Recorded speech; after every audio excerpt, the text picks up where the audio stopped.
شروع اللہ کا نام لے کر جو بڑا مہربان نہایت رحم والا ہے۔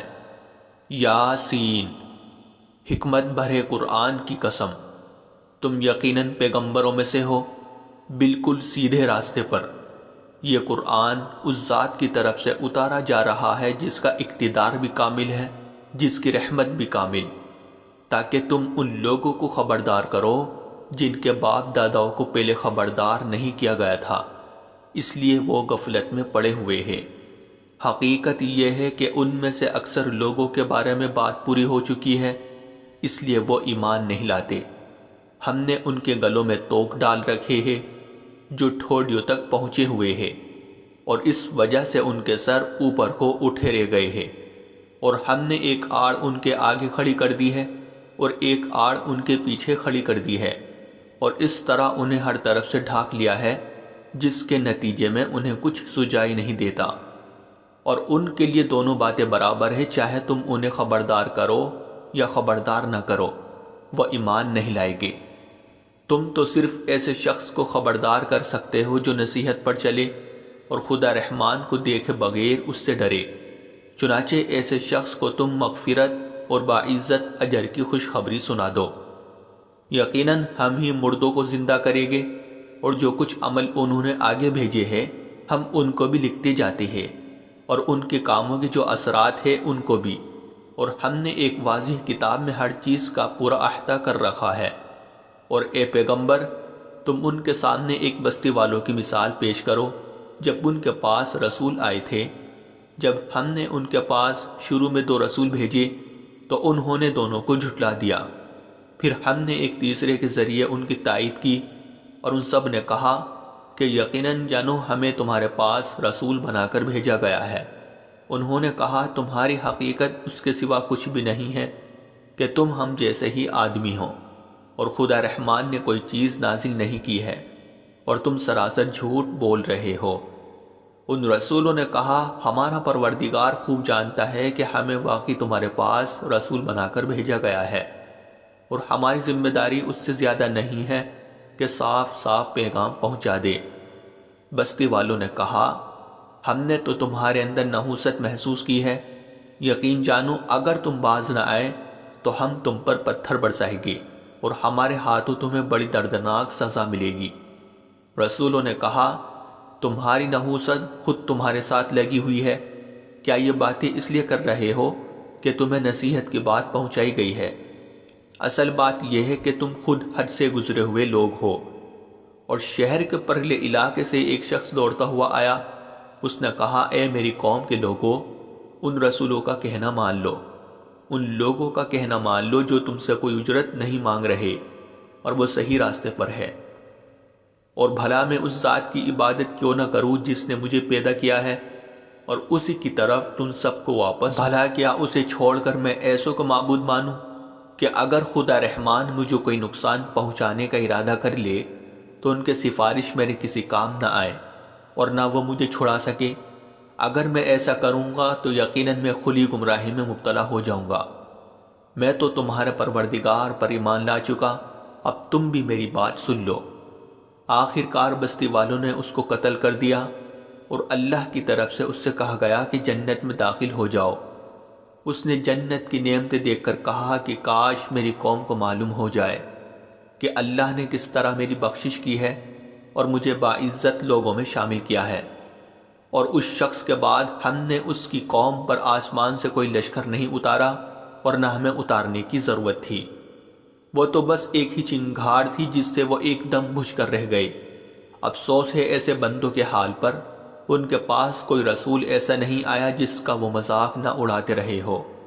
کیا انہوں نے نہیں دیکھا کہ ان سے پہلے ہم کتنی قوموں کو اس طرح ہلاک کر چکے ہیں کہ وہ ان کے پاس لوٹ کر نہیں آتے، اور یہ جتنے لوگ ہیں ان سبھی کو اکٹھا کر کے ہمارے سامنے حاضر کیا جائے گا، اور ان کے لیے ایک نشانی وہ زمین ہے جو مردہ پڑی ہوئی تھی، ہم نے اسے زندگی عطا کی، اور اس نے غلہ نکالا جس کی خوراک یہ کھاتے ہیں، اور ہم نے اس زمین میں کھجوروں اور انگوروں کے باغ پیدا کیے، اور ایسا انتظام کیا کہ اس میں سے پانی کے چشمے پھوٹ نکلے تاکہ یہ اس کی پیداوار میں سے کھائے، حالانکہ اس کو ان کے ہاتھوں نے نہیں بنایا تھا، کیا پھر بھی یہ شکر نہیں کرے گے؟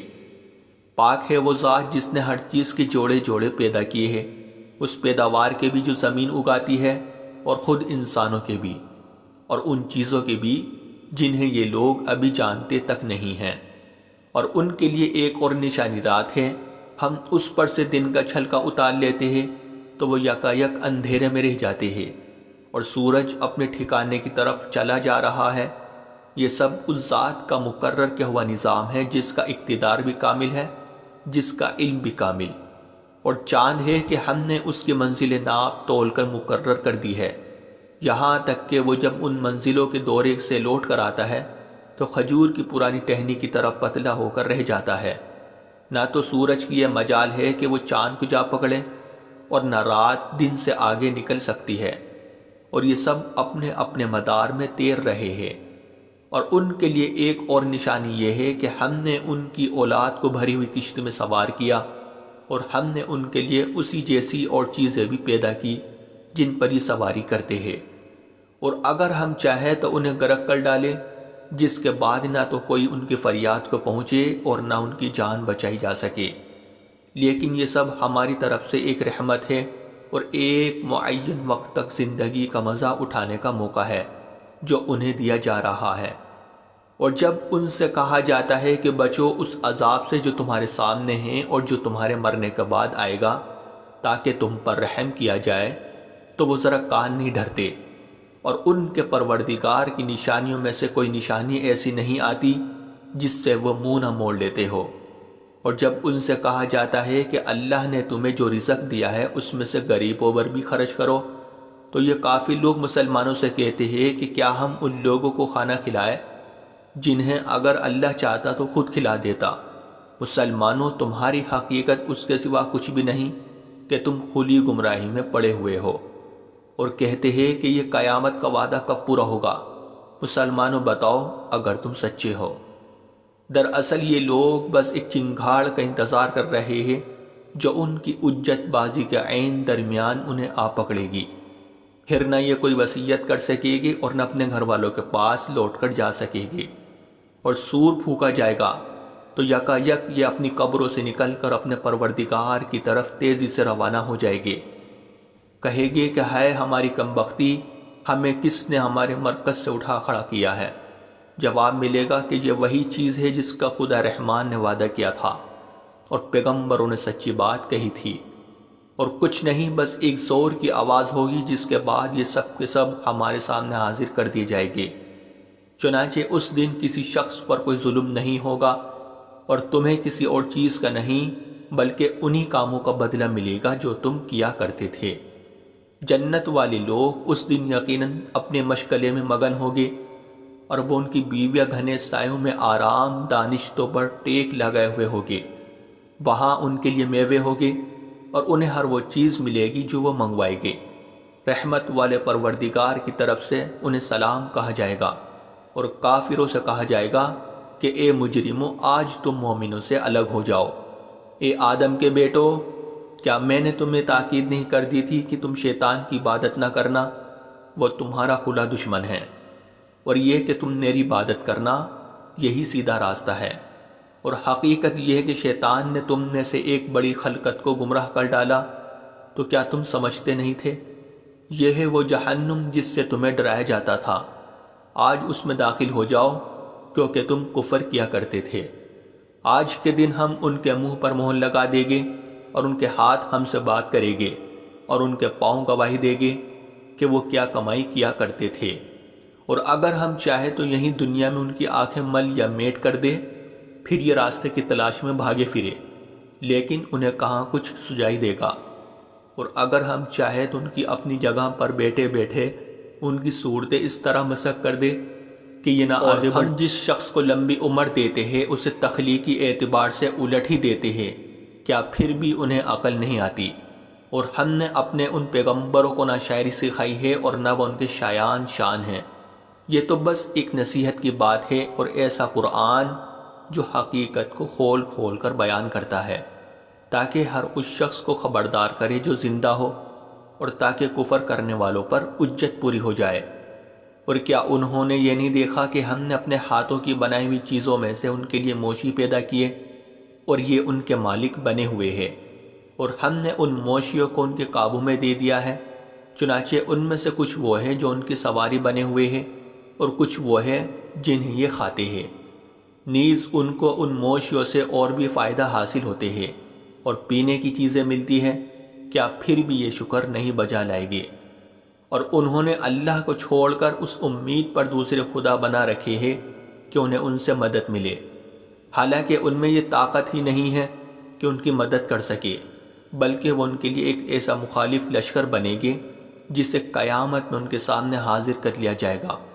غرض اے پیغمبر ان کی باتیں تمہیں رنجیدہ نہ کرے، یقین جانو ہمیں سب معلوم ہے کہ کیا کچھ چھپاتے اور کیا کچھ ظاہر کرتے ہیں۔ اور کیا انسان نے یہ نہیں دیکھا کہ ہم نے اسے نطفے سے پیدا کیا تھا، پھر اچانک وہ خلم کھلا جھگڑا کرنے والا بن گیا۔ ہمارے بارے میں تو وہ باتیں بناتا ہے اور خود اپنی پیدائش کو بھلا بیٹھا ہے، کہتا ہے کہ ان ہڈیوں کو کون زندگی دے گا جبکہ وہ گل چکی ہوگی۔